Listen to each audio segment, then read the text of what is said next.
सारा देश इस योजना में लगा है कि हमारे विकास कैसे हो। देश में चारों तरफ सबका साथ, सबका विकास, सब नारे चल रहे हैं। विकास का मतलब केवल सड़कें बना देना, भवन बना देना, यांत्रिकी विकास कर देना, नदियों के पानी को गांव-गांव तक पहुंचा देना, ये अच्छी बात है, लेकिन जिसके लिए विकास किया जा रहा है उसके विकास की कहीं कोई योजना नहीं बनाई जा रही है। और वो योजना ऋषि दयानंद ने दी थी, लेकिन हमने किनारे कर दी है।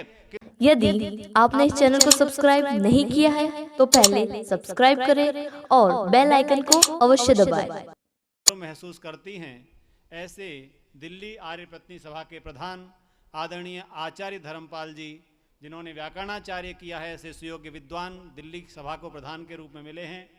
आपके ही पड़ोस में विराजमान आदरणीय श्री मुनि जी, हमारी मुंबई आर्य पत्नी सभा के सदैव मुस्कराते रहने वाले विभूति आदरणीय भाई अरुण अब्रोल जी, मंच पर विराजमान जिनके सुमधुर भजनों का श्रवण हम प्रतिदिन कर रहे हैं, आदरणीय बहन कल्याणी जी, और जिनकी वाणी, जिनका वैदुष्य और जिनकी ओजस्वी प्रवचन भाषण लगातार भारत के कोने कोने में हो रहे हैं।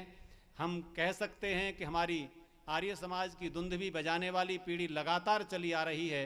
उस युवा पीढ़ी का नेतृत्व करने वाले आदरणीय आचार्य योगेंद्र जी याज्ञिक, मैं इस मंच पर बैठी एक ऐसी विभूति को भी देख रहा हूँ जिन्होंने अपने न्यायमूर्ति रहते हुए अनेक ऐसे आर्य समाज और समाज को सम्मानित करने वाले कार्य किए, न्यायशीलता के, न्यायप्रियता के, और अनेक आर्य समाज के हित के कार्य भी लोकायुक्त रहते किए, जिनके वैदुष्य में कल हम कह रहे थे, अगर एक न्यायाधीश इतनी अच्छी हिंदी संस्कृत निष्ठ बोल सकता है तो निश्चित रूप से इसमें योगदान महर्षि दयानंद का होगा। ऐसे विभूति आदरणीय लोकायुक्त सज्जन सिंह कोठारी जी, मेरे सामने बैठे हुए अनेक विद्वान, विदुषी बहनें, पूजा और श्रद्धा के योग्य मातृशक्ति, संन्यस्त वृंद, धर्म प्रेमी महानुभावों, हम प्रतिदिन कोई न कोई सम्मेलन कर रहे हैं। और ये सम्मेलन इस बात के लिए है कि हमें शायद कोई परिष्कार, कोई नई बात, कोई आगे शिक्षा के लिए हम जिसको जीवन में ला सकते हों वो ऐसी मिलेगी, ऐसा आप लोग धारणा लेकर बैठते हैं। लेकिन एक बात मुझे बड़ी ईमानदारी से बताइएगा कि इन सम्मेलनों से जाने के बाद कितनी बातें हम ले जाकर अपने परिवार में, अपने संतानों में, अपने पड़ोसियों में, अपने परिजनों में, अपने संबंधियों में प्रचारित करने का काम भी करते हैं, लोगों से बातचीत करते हैं कि नहीं।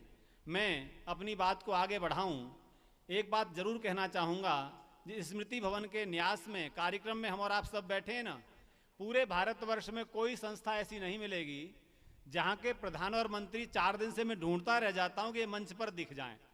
कल बहुत प्रयास किया हमने गोष्ठी के समापन में, आदरणीय श्री विजय सिंह भाटी जी को मंच पर ले आए। आपकी किसी की नज़र जा रही है, आदरणीय श्री विजय सिंह भाटी जी जो इस संस्था के प्रधान हैं, आर्य पत्नी सभा राजस्थान के प्रधान हैं, वो हमारे सामने श्रोताओं के रूप में बैठे हैं, संस्था को चला रहे हैं, दिन रात अपना समर्पण कर रहे हैं। मंत्री जी किशन गहलोत जी, ढूंढता रह जाता हूँ, पूरी व्यवस्थाओं में लगे रहते हैं, लेकिन जब कोई उद्बोधन होता है चुपचाप कोने में आकर। मैं इन दोनों विभूतियों को भी एक बार करतल ध्वनि से स्वागत कराना चाहूँगा। ये दोनों विभूतियाँ जो इस न्यास को इस स्थिति में लाए हैं। मैं निवेदन ये कर रहा था कि थोड़ा सा मुझे आज प्रश्न आपसे करने, समय बड़ा कम है। आप में से कितने लोग नगरीय क्षेत्र में रहते हैं, वो हाथ खड़ा करेंगे, नगरों में रहते हैं? ठीक है, जो गांव में रहते हैं अब दोबारा हाथ खड़ा कर दें, गांव वाले। इसका मतलब मैं समझता हूं कि ग्रामीण क्षेत्र से आए हुए हमारे आर्यजन अधिक हैं और आपको कुछ बातों से अवगत कराना जरूरी है। ग्रामीण क्षेत्र में हालांकि क्या नहीं पहुंचा, सब कुछ पहुंच गया है, पर मैं बताना चाहता हूं, हम लोग बड़े दावे करेंगे थोड़ी देर में, हम संतानों का निर्माण ऐसे कर देना चाहिए, ऐसे बना देनी चाहिए, ये हो जाना चाहिए। लेकिन बंधुओं, आर्य मित्रों, मैं आपको निवेदन कर दूं, पहले तो वैदिक पक्ष रख रहा हूं, ऋषि दयानंद के पक्ष को रख रहा हूं। ऋषि दयानंद जी ने जिस सत्यार्थ प्रकाश की द्वितीय समोल्लास में शिक्षा की बात की, हमने परसों भी बात कही थी, शिक्षा सम्मेलन के माध्यम से उन्होंने बहुत स्पष्ट एक विधि दी जिसे आज शिक्षण विधि के रूप में अपनाने की आवश्यकता है। और वो शिक्षण विधि संतान की उत्पत्ति से पहले प्रारंभ हो जाती है। हमारा वैदिक वांग्मय बार बार प्रेरित करता है कि मनुष्य को हम बनाने का जो कार्य कर रहे हैं वो कब से शुरू कर दें। आप एक बात बताइए, ग्रामीण क्षेत्र के लोगों को इसलिए मैंने परिचय जानना चाहा, अगर आप कोई भी फसल बोना चाहते हैं तो सीधा जब फसल उगाती है तब काम शुरू करते हैं, या पहले से भूमि कैसी हो, कौन सी फसल के अनुकूल है, कौन सा मौसम है, किस ऋतु में हमें कौन सा बीज का वपन करना है, कितनी गुड़ाई करनी है, कितनी पलेवा करनी है, कितना दिन तक पहले पानी देना है, ये सारी योजना आपके मस्तिष्क में रहती है कि नहीं रहती हैं। लेकिन जिस मनुष्य के निर्माण की बात आज आर्य समाज के इस सम्मेलन में की जा रही है, वहां से हमको प्रेरणा ये लेनी है कि आज जितने लोग गृहस्थी बन रहे हैं, हमारे आपके परिवार में संतानों का विवाह करने की तो आपको चिंता है, लेकिन कितने परिवारों ने विवाह से पूर्व कोई पाठशाला घर में चलाई, कोई पाठ्यक्रम चलाया, जिनको ये बताया जाए कि आपका गृहस्थाश्रम किस लिए गृहस्थाश्रम में प्रवेश कराया जा रहा है, आप प्रवेश के बाद कौन सी योजना से संसार को अच्छे मनुष्य देने का कार्य करेंगे। ईमानदारी से बताना, किस आर्य समाज में यह कार्यशाला लगाई जाती है कि मेरे नगर में होने वाले विवाह के युवक युवतियों का एक सम्मेलन होगा और उसमें बताया जाएगा कि गृहस्थ कैसे चलाना है, संतान कैसे उत्पन्न करनी है, आत्मा का आह्वान कैसे करना है। कहीं होता है? ईमानदारी से बताना, किसी नगर में होता हो तो हम ऋषि दयानंद के अनुयायी हैं, हम काम कर रहे हैं, कुछ नहीं कर रहे, विचार करके जाना।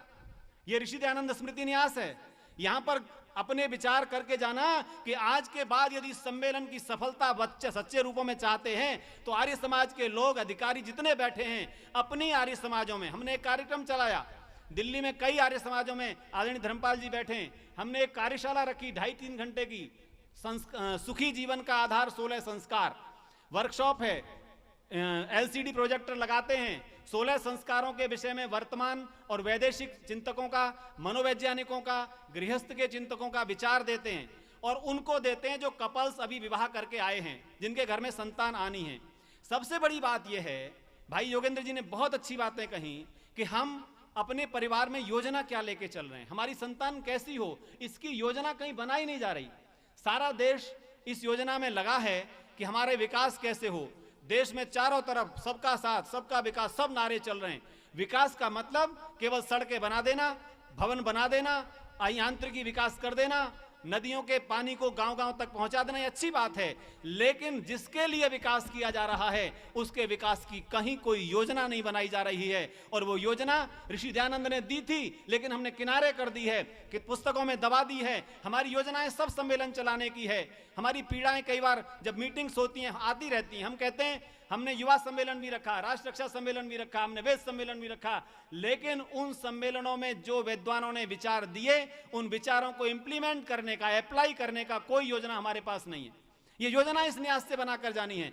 आर्य समाजों में कार्यशालाएं लगनी चाहिए।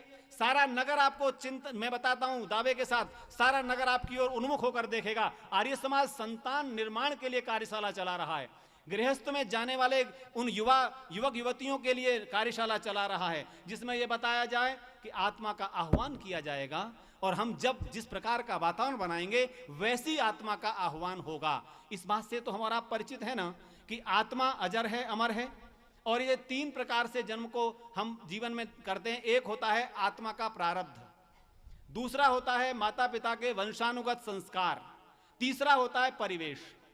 इन 3 को बनाना है संतान के लिए, और इन तीनों में एक में हमारा कोई हस्तक्षेप नहीं है।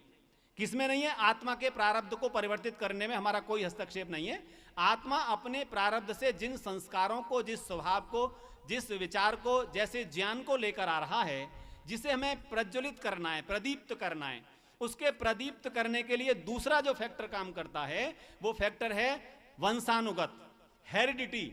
सारा विश्व, आपको आश्चर्य होगा, मैंने इसलिए कुछ बातें बतानी चाहिए, हम अनेक देशों में जाने का अवसर मिलता है, सारा विश्व जेनेटिक साइंस पर काम कर रहा है।